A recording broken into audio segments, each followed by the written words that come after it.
Olá, eu sou Saulo Ferreira e a nossa conversa de hoje vai ser sobre uma coisa que pouco se fala por aí, que é sonoridade. Então o que acontece? Não adianta a gente saber todas as escalas possíveis ou saber todos os acordes possíveis se a gente não extrai um bom som do nosso instrumento, certo? Muitas vezes isso está associado a sujeira sonora, né? Às vezes a gente acaba tocando e soa tudo um pouco sujo, né? Outras vezes a gente está associado a digamos que não aproveitar o máximo que o instrumento por si só, né, nos oferece, certo? Então, apesar da guitarra elétrica ser um instrumento bastante versátil, né, e a ele poder ser inserido várias outras ferramentas, como pedais, né, pedaleiras, enfim, e vários outros recursos, né, que a tecnologia nos oferece, apesar disso, é interessante a gente refletir um pouco sobre como tá soando, né, a nossa sonoridade. Então, primeira coisa, um truque que eu sempre sugiro aos meus alunos para a gente manter o som sempre bastante limpo, que é um trabalho de cooperação simples entre mão direita e mão esquerda. Então, por exemplo, digamos que eu estou aqui tocando a primeira corda. Enquanto eu toco a primeira corda, eu tenho 5 outras cordas que eu preciso abafar. Lembre que a guitarra é uma unidade.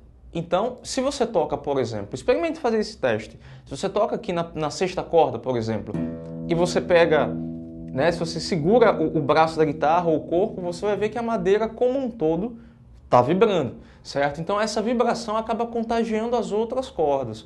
Se você coloca isso no amplificador, né, valvulado, ou com overdrive, alguma coisa, né, que amplifique, que amplie ainda mais essas frequências, então esses fantasminhas, né, sonoros, né, que muitas vezes são inaudíveis, acabam triplicando de tamanho, certo? Então a gente precisa arrumar um jeito para não deixar com que essas cordas elas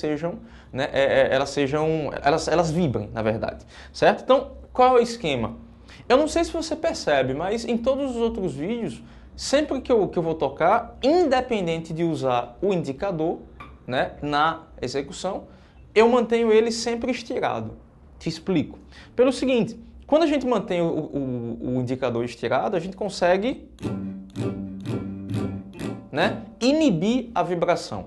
Com isso, o som da corda não vai deixar de aparecer, né? A gente, determinadas vezes, a gente vai ter um som de altura não definida, certo? Mas o objetivo maior é você evitar a vibração da corda, ou seja, inibir a vibração da corda. Então, se você faz isso, ó, né? Tá preso, você inibe a vibração. É diferente, né, de fazer isso. Então, o fato de a gente tocar com a mão esquerda, todos os movimentos que a gente faz, é como se a gente estivesse dando vários tapinhas, né, no braço da guitarra, fazendo com que as outras cordas vibrassem. Então, qual é o esquema? Simples e indolor, que é o seguinte: você está na primeira corda, tudo que a mão esquerda não conseguir abafar, a mão direita vai lá e abafa. Então você pode pensar em duas coisas. Você pode pensar em usar a lateral da sua mão direita, certo? Em cima da corda. Ou muita gente usa o próprio polegar. Então se eu estou tocando aqui, ó, o polegar já está inibindo a vibração, certo?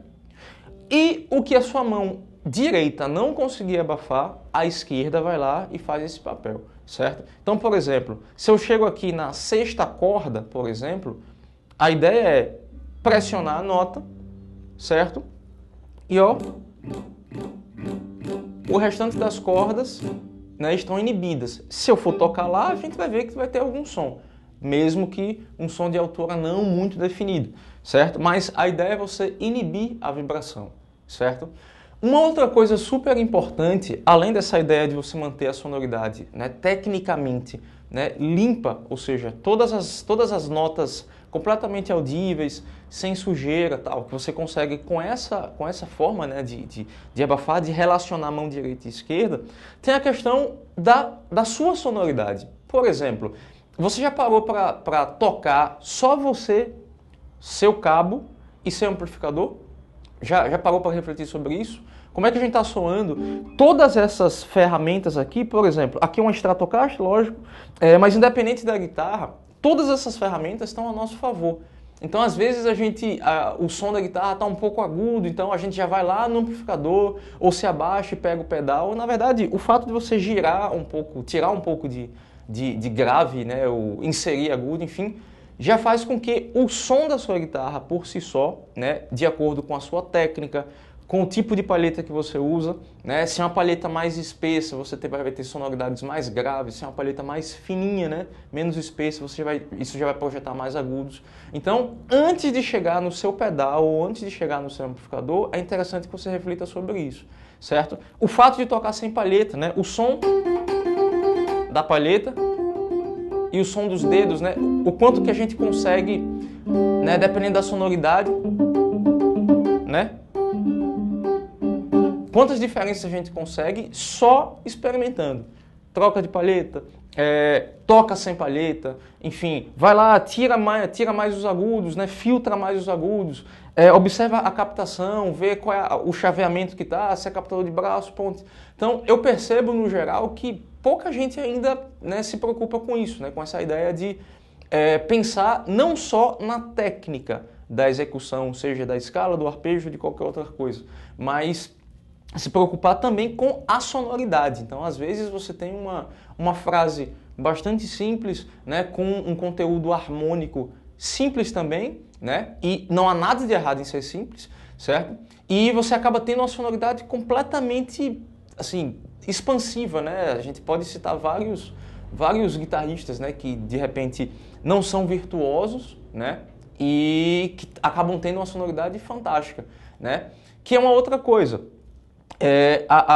O fazer musical está acima de qualquer relação de virtuoso. Então a gente não pode, né, considerar o ótimo músico, né, um bom músico, pela quantidade de notas que ele toca. Não necessariamente é isso, certo? Então, por exemplo, voltando aqui, retomando essa ideia do sistema de abafamento, se você vai tocar, por exemplo, soul music, né, onde a gente tem uma sonoridade, né, bastante percussiva, né? Uma coisa que eu gosto muito de fazer no meu trio de jazz funk é o seguinte, trabalhar com oitavas, por exemplo, Ré e Ré, certo? E o restante das cordas, elas vão ser abafadas de alguma forma. Geralmente eu uso o próprio indicador, certo? Nesse caso aqui o dedo 1, e às vezes eu uso o dedo 2.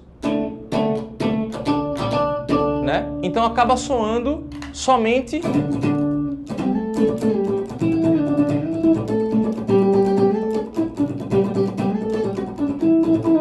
então você acaba tendo a ideia de percussividade, só que só vão soar nitidamente as notas que você, né, elege que soem. Então, nesse caso aqui, sol e sol, abafado, tem som, abafado, tem som, abafado e abafado. Então você pode, né, tocar com mais amplitude, né, sonora. Então você mira nas notas, na nota ou nas notas que você quer, mas também você pode trabalhar de uma forma mais ampla, né, misturando as notas reais que você quer que soe com as notas percussivas. Isso para contextos de power trio é fantástico, porque baixo, guitarra e bateria, né, a guitarra vai ser responsável também pela questão rítmica, né, mas sobretudo pela melódica, né, e harmônica. Então você tem como juntar todas essas coisas, né?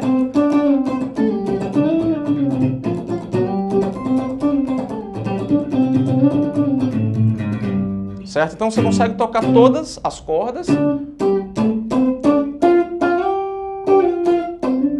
né, mas só soam aquelas que você de fato quer que soe, certo? Então, deixo aí essa reflexãozinha, né, sobre a questão da sonoridade. É super importante sempre refletir sobre, né? Experimenta sentar uma tarde dessas, tocar só a guitarra, explorar o seu instrumento, independente de qual seja, certo? Não me refiro a marca, não me refiro a nada, me refiro a você saber como você pode manipular essas sonoridades, né? E como você pode fazer com que esses sons se tornem mais fiéis quando saírem da sua mente para o instrumento. Beleza? Bom, se você está vendo esse bate-papo pelo YouTube, eu sugiro que você se cadastre no canal para poder assistir vários outros vídeos. Se você está pelo Facebook, curta a página, compartilhe. Vamos espalhar essa mensagem aí, para que mais pessoas possam ter acesso. Beleza? Um abraço, bom experimento.